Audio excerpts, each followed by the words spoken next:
Welcome. This is Mari. We had a little backup with this episode, but it was a good backup. It turned out to be much longer than we expected when we recorded it. So what you're going to get this week is part 1 of the Auburn Prison. And we're going to go mainly over the history of it this week.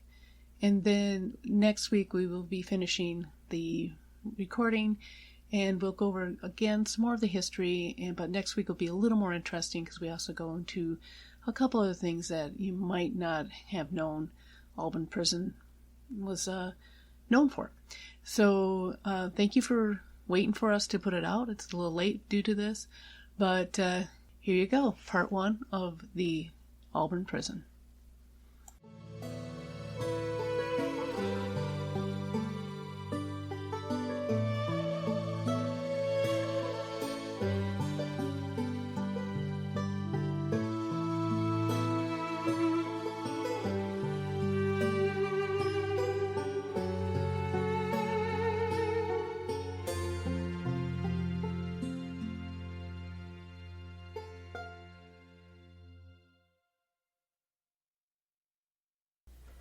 Welcome to Unearth the Upstate. I am Mari. And I am Matthew.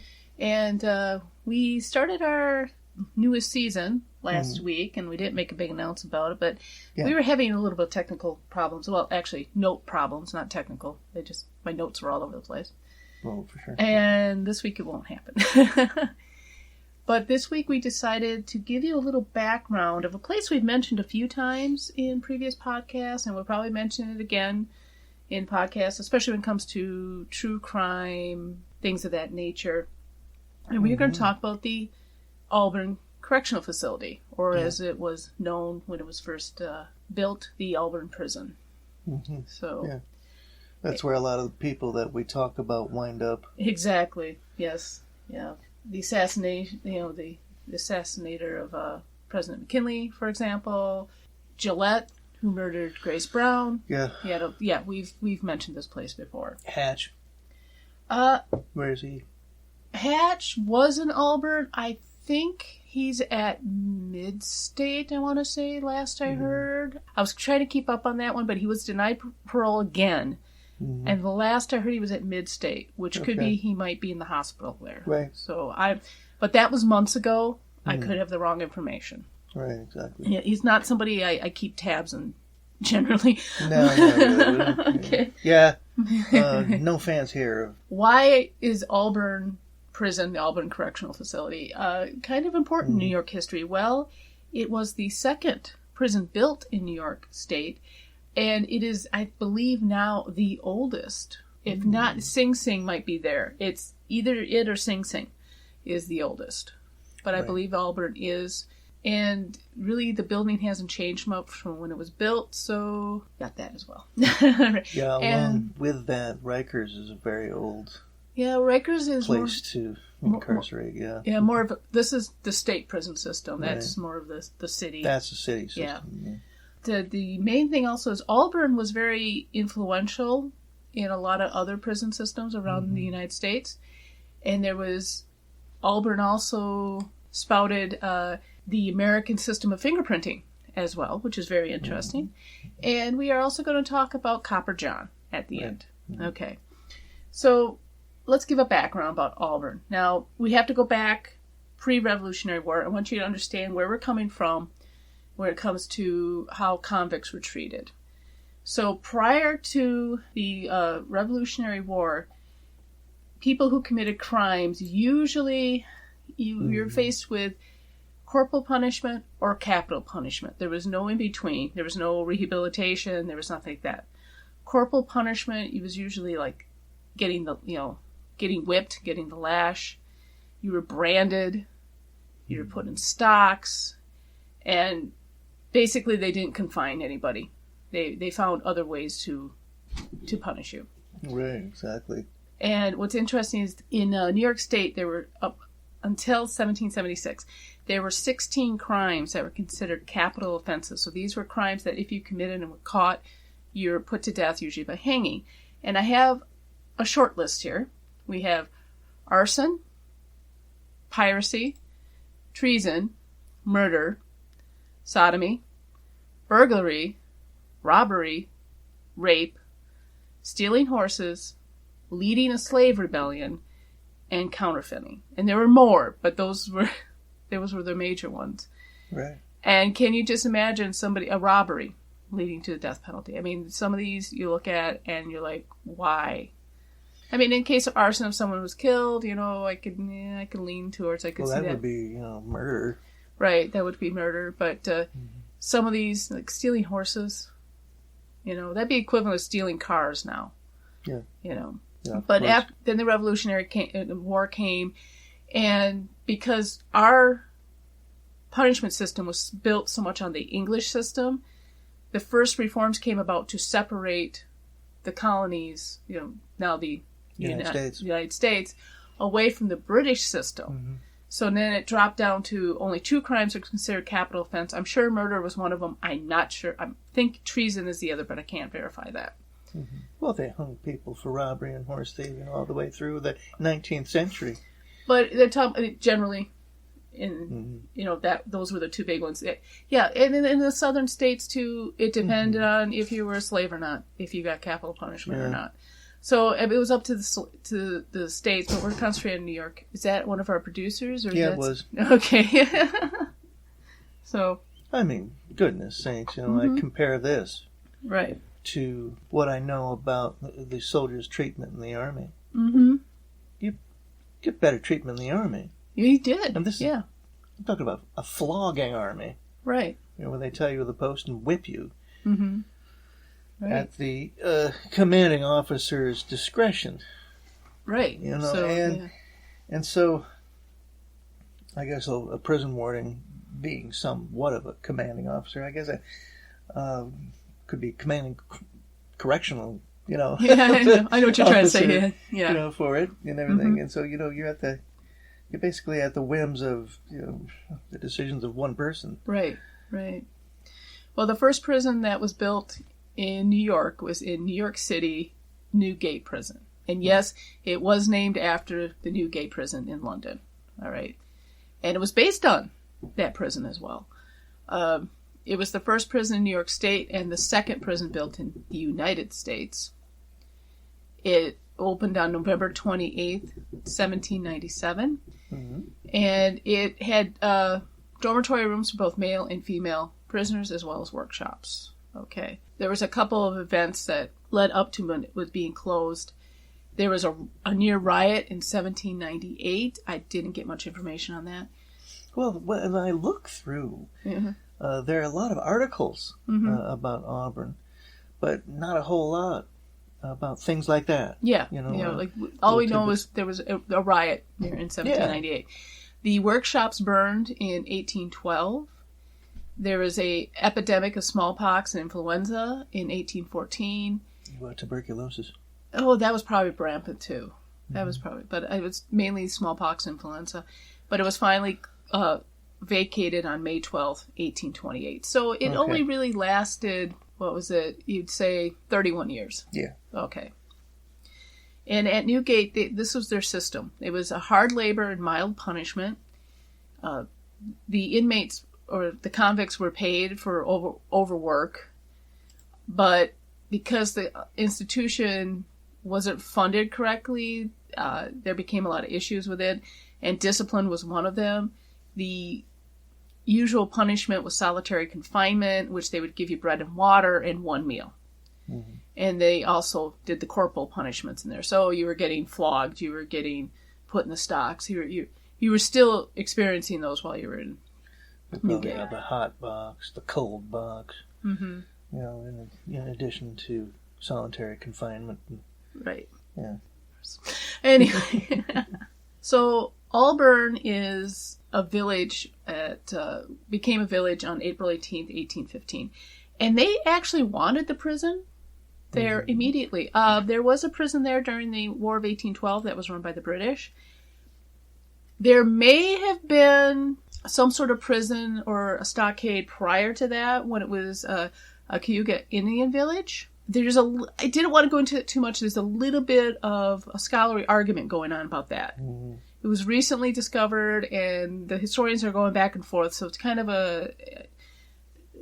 it's being hammered out. I don't want to go into if that was legit there, but the Cayuga did have a village there, and then during the War of 1812, the British built their prisoner of war camp there. So this village of Auburn becomes incorporated, and they actually want a prison there. They think the prison's going to help put them on the map. New York State's looking for a place to put a prison in the western side of New York, which is ironic because Auburn's more in the central, but at that time, hey. One of the reasons they picked Auburn was because they could get power from the local river, which would help not only power the city, but it would also help with doing any milling in that, and they needed for the prison. Mm-hmm. So on June 28th, 1816, the southwest cornerstone wall was laid. Now here's the interesting part. During 1816 and 1819, the south wing was built. That was still based on the Newgate prison idea. So you had these open dormitories. They had 28 rooms, which intended to house between 8 and 12 prisoners each. And there were 61 cells for 1 or 2 convicts. Those were the solitaries. Mm-hmm. But by 1821, when the north wing was built, they changed it. There was more of individual cells, more like we're used to seeing in prisons now. You know, maybe 1 to 4 prisoners in a cell. Usually they try to do 1 to 2, but we know how overcrowding happens. No congregate or dormitory style housing of prisoners. Right. That doesn't come back later in vogue till much later, and then usually on the medium or minor security ones. Mm-hmm. But no, these were definitely cells. They did have common areas like the workshops and the food area and like the cafeteria. I'm not sure what they called it back then, but basically it was cafeteria. Finally, in 1823, the original prison is built. So out of that comes, well, we have a new prison, we have a new layout. How should we treat prisoners now? And the person who comes up with this new way that becomes known as the Auburn Prison is a man named Captain Elam Linz. He was a captain in the War of 1812. He was warden of Auburn, and he also was warden of Sing Sing. In fact, they took convict labor from Auburn to help build Sing Sing. So there was quite a connection between the two prisons, right? Elam was he was a disciplinary freak. He really was. And in 1821, when he became warden of the prison, he felt that the discipline was too lax, that he felt that the guards were just there to prevent breakouts. They weren't keeping the prisoners under control. So... Yes. Yeah. Basically, chaining prisoners in the dungeon. Mm-hmm. It was his view that it failed to produce, quote, a good state of discipline, close quote. Mm-hmm. And then that's what he blamed led to beatings and floggings and all that. Mm-hmm. But it was pretty bad at the time. In fact, when he took over, the citizens of Auburn rioted at the prison because they did not like the treatment of the inmates. And the staff was objecting to this as well. They did not want to beat the inmates. They didn't want to basically abuse them. And a good example is what they call the keepers. These were people who oversaw the workshops. And in that year, they refused to flog this one prisoner. So the keepers were fired. And this blacksmith that worked at the prison named Jonathan Thompson, he carried out the flogging of the prisoner. But when he left that night to go home, the citizens in Auburn met him and tarred and feathered him. Jesus Christ. Yeah. There's a really good description. It's not in my notes, but I remember reading it. Basically, not only did they tar and feather him, they made him carry the chicken. So they animal abuse too with him as well. And I mean, I know it sounds like a funny punishment, but not, because that tar's hot. Yeah. So you're getting burned, and then it stays on you. I mean, yeah, it sticks right there. Right. So, but a layer of skin will come off along with it. So it gives you an example that something had to be done. That what was working in the past, or what they claimed worked in the past, was not. Obviously, citizens were getting upset about. People who work there were getting upset about it. So the Auburn system is developed. First, it's considered a silent system. Prisoners were not allowed to talk to anyone, including the prison guards, including their keepers, including later on when they start bringing in other staff as well. It was supposed to be total silence. Of course, anyone who's worked in a situation where you got a lot of people together and they're supposed to be quiet, that's not going to happen. And for example, in 1845, 173 convicts were whipped for talking, but only a fraction of the actual offenders were ever caught. All right.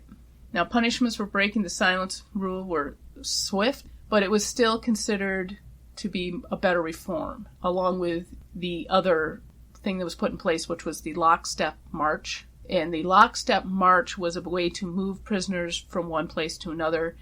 They had to walk in lockstep. They had to keep in step with their heads bowed, with their hand on the shoulder of the man in front of them. And that's how they went from one building to another. And they couldn't talk at this time, and they had to walk in lockstep. So this is viewed as a step in the right direction. I did not mean to make a pun, sorry. For reforming. But I know they're not really thinking of reforming right now. They're still just keeping them there. They're not thinking of reforming these people, these convicts at this time. And I do want to point out, Auburn at this time, too, also was taking female prisoners. So there was a mix of population as well. They also came up with a uniform and appearance. They were segregated by their offense, and they were issued clothing that identified their crime. I did not find any examples, but it could be something as simple as murderers wore red, or, so you could easily pick them out in the crowd. But the traditional, I guess you almost call stereotypical prison uniform that's still used in comics, and today, the striped one. This black and white striped, yes. Mm-hmm. That was developed in Auburn. And all prisoners had their heads shaved. Wasn't for hygiene. It was I don't want to say ridicule, but it was a way to, what's the word I'm looking for? They had to have their head shaved. Mm-hmm. I guess there's another sign they were a prisoner. But it wasn't for hygiene. It was more for the look. They still had corporal punishment at the time. They had the yoke. They had the dungeon or solitary confinement. Again, with the shortened rations. You were stuck on the ball of chain, and they still had the whip. So they were still punishing these guys. And then every attempt was to isolate them from other people. So even their fellow convicts. Obviously, they're not allowing them to have visitors if they're isolating them. Right. Probably not allowing them to see doctors. It was.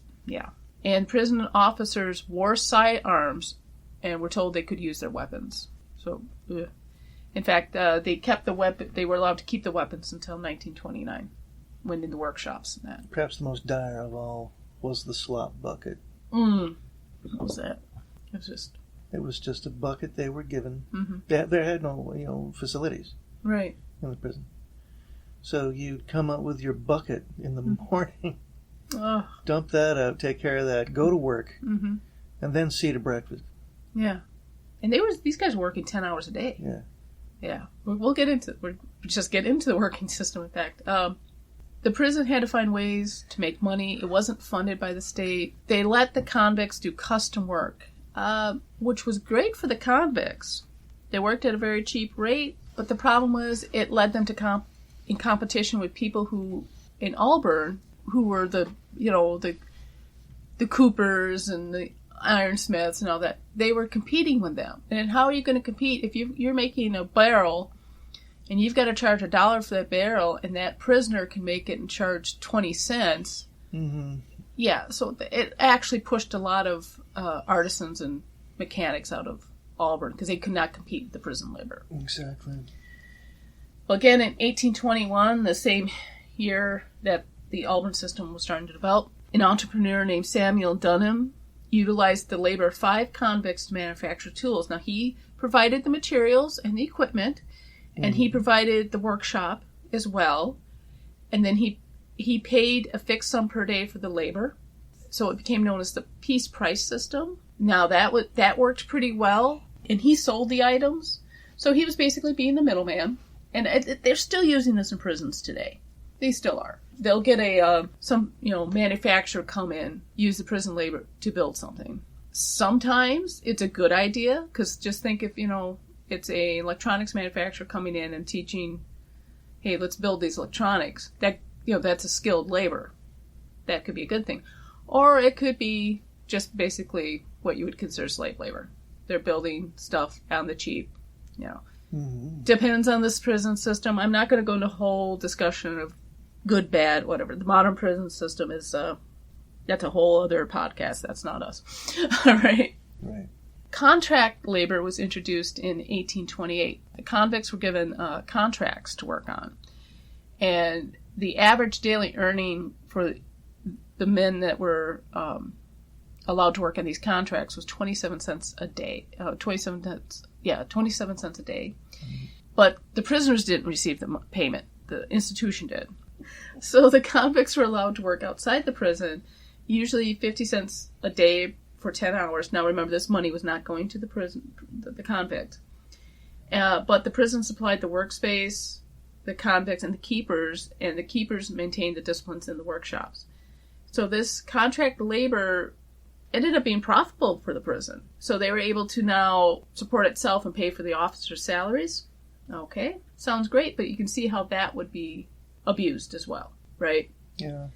So then comes in what's called the state use system. And actually this is still in place.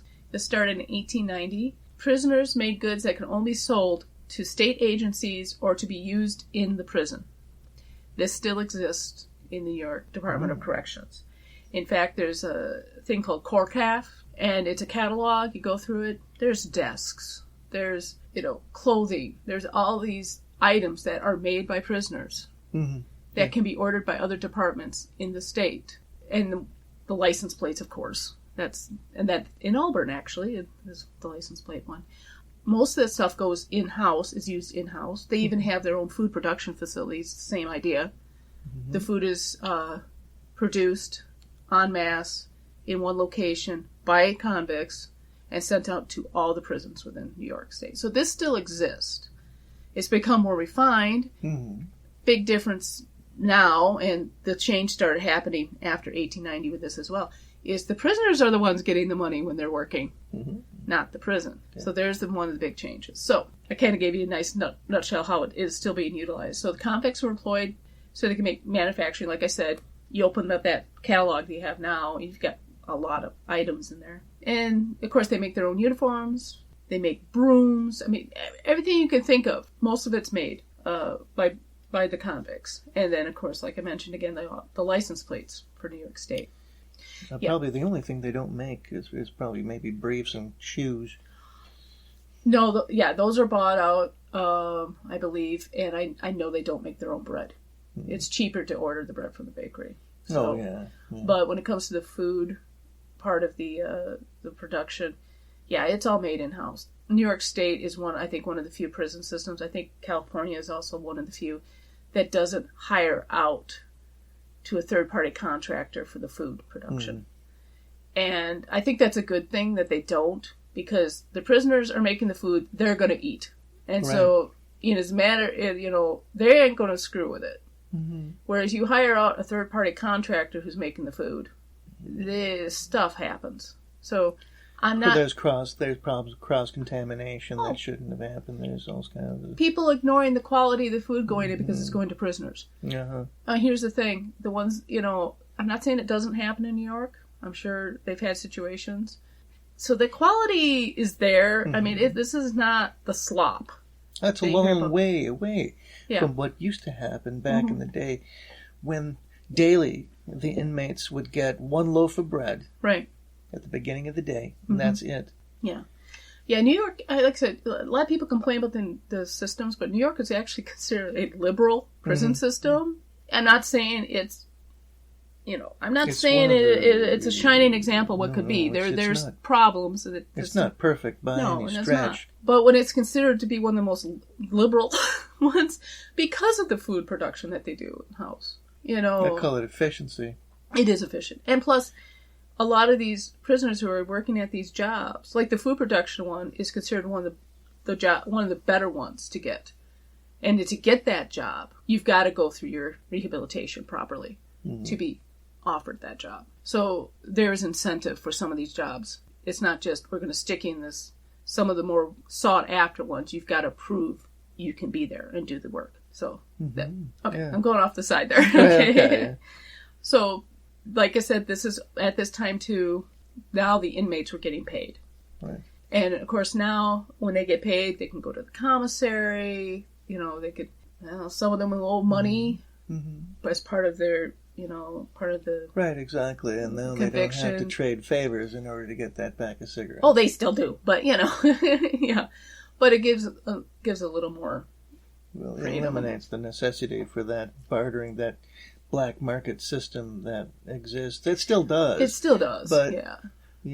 There's if you don't want to, if you don't involve yourself as an inmate with that underground, you can. It still goes on because people do things like somebody will get their order from the commissary, and it's stuff that help him get through. Like he wants his Twinkies, to get through the week because that's not going to be on the menu. Right, exactly. Some other guy who has a beef with him comes and destroys his Twinkies. Well, he's out of those Twinkies. He can't get them back. He can't go back to the commissary and say, so and so. There is a way they could do it, but it's a long drawn out process. So now, what's he going to do to get his Twinkies? Exactly. And I'm using Twinkies as an example of cigarettes, whatever. All right. I'd do without until I could afford more. Oh boy. So all this is going on, and in 1876, let's go. Now we're starting to get into actual reform. 1876, Elmira Reformatory is built. So this starts focusing on the rehabilitation, not confinement of prisoners. What you see in the difference there is they gave inmate classifications based on their behavior. They had early release and other incentives for good behavior. And they had a system, a grade to mark the convict's progress, and indeterminate sentencing. I'm thinking that's where they go, you're going to get 5 to 6 years. Type. So if you really prove that you're rehabilitating yourself, you're going to get out sooner than somebody who's going to fight them, right? Yeah.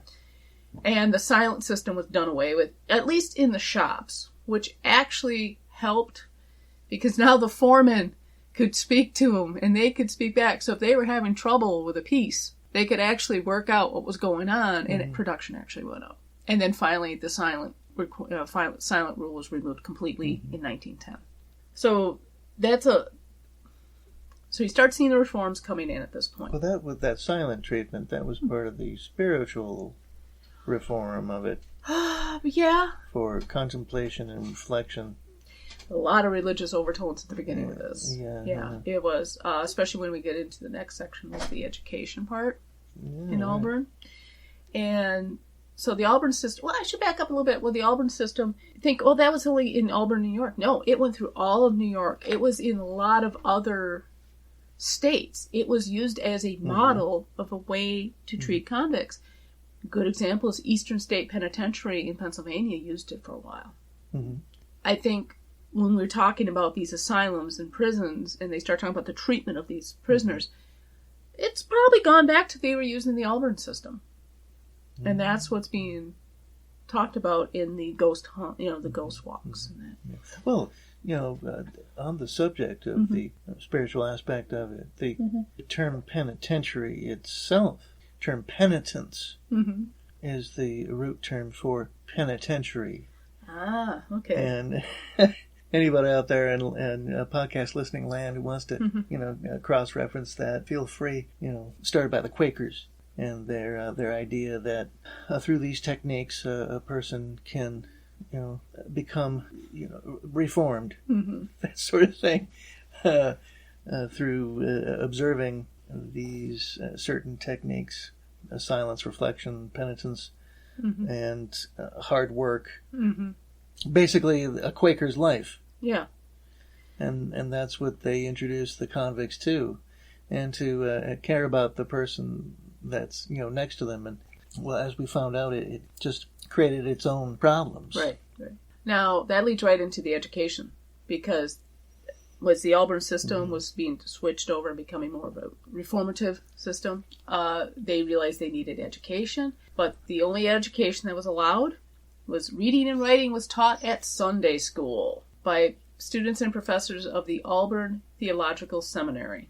And the only textbook allowed was the Bible. So it's a big book. It's a big book, and the convicts, they were taught to read and write so they could study the Bible and earn their salvation. So there you go. It was tied up to that as well. There you go. There. In 1847, the first rules came down about education in the prison system, and Auburn employed 2 part-time teachers who were under the direction of the chaplain, and they were to teach English to the inmates now. Teach English to inmates who they felt would learn English better. So you're dealing with a lot of immigrants that they're trying to teach English to. Here's the thing, though. The teachers were supposed to do this after the convicts had worked 10 hours a day. Mm-hmm. And the way they did it was the inmates were behind a lattice door. The teacher was on the other side with his book and lantern trying to teach the inmate on the other side. Well, that's... that. Yeah.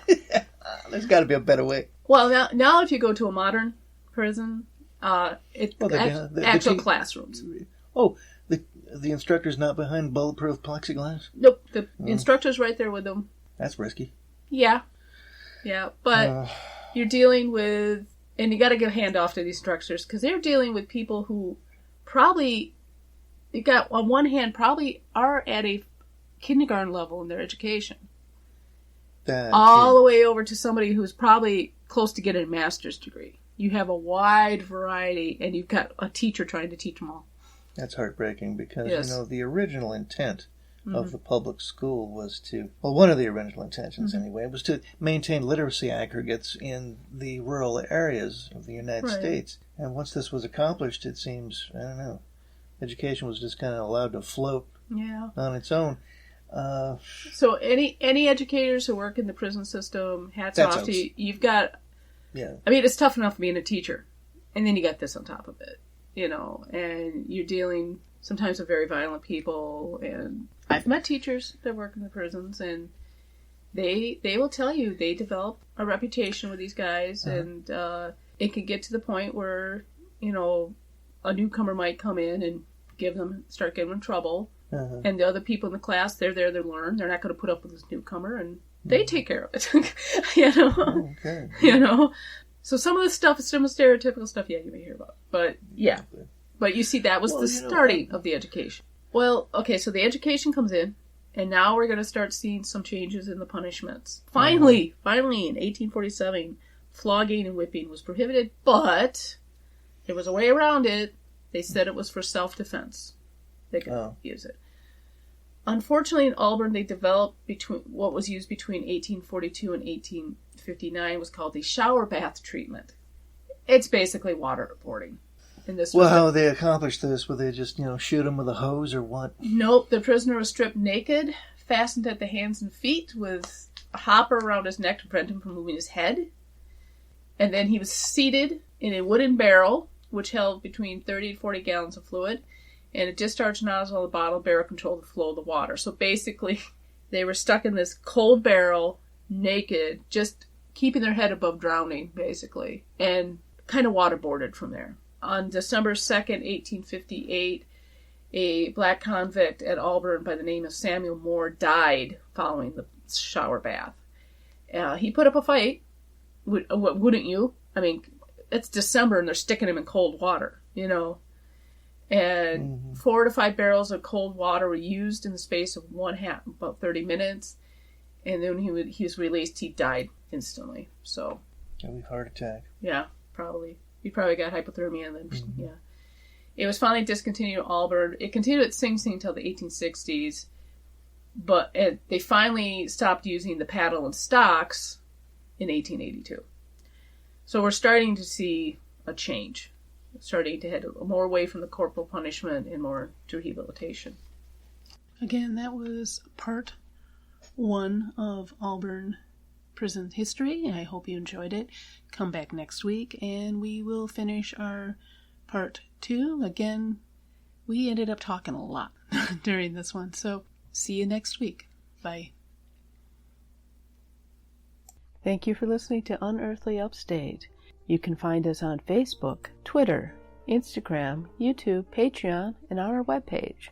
We are also on Apple Podcasts, Spotify, Spreaker, Stitcher, Podbean, Google Podcasts, and CastBox. Please like, share, and review on your favorite platform. Unearthly Upstate is an Animator Liar production. The show is produced by Mari and Matt Manette, with purring provided by Honey and Lloyd. Research and writing by Mari Manette. Music is by Kevin MacLeod, licensed under Creative Commons Attribution 3.0 license. Unless otherwise stated in the episode, The places mentioned in the broadcast are not paid or contact us for any type of promotion. Please check out our webpage for credit and sources for the episode. Thank you.